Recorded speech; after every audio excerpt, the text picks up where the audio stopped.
குட்டீஸ், அம்மா பேசுகிறம்மா. எள்ளு பருப்பு செய்கிறது எப்படின்னு பார்க்கலாமா? வாங்கம்மா வீடியோக்குள்ளே போகலாம். ஒரு 100 கிராம் வெள்ளை எள்ளு எடுத்து நல்லா வறுத்துடுங்கம்மா. வறுத்து எடுத்து வச்சுருங்கம்மா. அதே 100 கிராம் வேர்க்கல்லையும் எடுத்து வறுத்து வச்சிங்கடா. வறுத்துட்டு தோல் நீக்கிடுங்கம்மா. ஒரு 200 கிராம் வெல்லம் எடுத்துங்கடா. எடுத்துட்டு நல்லா ஒரு டம்ளர் தண்ணி ஊற்றி கொதிக்க வச்சுருங்கம்மா. வெல்லம் கரைஞ்சிட்டம்மா. கரைஞ்சிட்ட பிறகு அந்த கடாயிலேயே நல்லா கை விட்டு இந்த வெல்லம் கரைஞ்சதை வடிகட்டிங்கடா. வடிகட்டி வச்சு வடிகட்டிட்டு அதுக்கப்புறமா அந்த வெள்ளை கரைசலை அந்த கடாயிலேயே ஊற்றிடுங்கடா. ஊற்றிட்டு நல்லா பாகு வரட்டம்மா. அது கூடவே சுக்கு ஏலக்காய் போட்டுங்கடா. போட்டு அதுக்கப்புறமா ஒரு ஸ்பூன் அளவுக்கு நெய் ஊற்றிடுங்கடா. நெய் ஊற்றினா டேஸ்ட்டு சூப்பராக நல்லா இருக்குண்டாம்மா.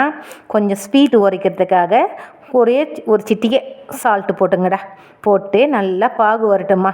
இந்த வேர்க்கடலை தோல் நீக்கிட்டு கொஞ்சம் குறைப்பாக அரைச்சி எடுத்து வச்சுருங்கடா. ரெண்டுத்தையும் வெள்ளியும் வேர்க்கடலையும் எடுத்து வச்சுட்டு பாகு செக் பண்ணுறதுக்குடா. இந்த பாகு செக் பண்ணுறதுக்கு நல்லா தட்டில் தண்ணி வச்சுட்டு நல்லா துணி பாருங்கடா. உருட்டி பாருங்கள்.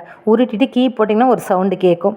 அதுக்கப்புறமா நல்லா மொறுன்னு வரணுன்றதுக்காக எடுத்துகிட்டு உடச்சிங்கன்னா முழுக்குன்னு உடஞ்சிதுன்னா நல்லா பருப்பி நல்லா சூப்பராக மொரன்னு நல்லா இருக்குண்டம்மா.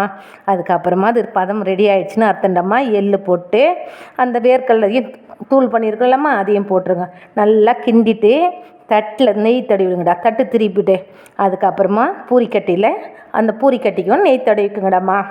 தடவிட்டு நல்லா திரட்டிடுங்கம்மா. திரட்டி செஞ்சு கொடுங்கடா குழந்தைங்களுக்கு. தீபாவளி பஸ்ஸில் சூப்பராக நல்லா இருக்குண்டா குழந்தைங்களுக்கு. நம்ம வீட்டுக்கு லீவில் வந்துருக்கிற குழந்தைங்க செஞ்சு கொடுங்கடா. இதுதாண்டா அம்மாவோட டிப்ஸுடாம்மா.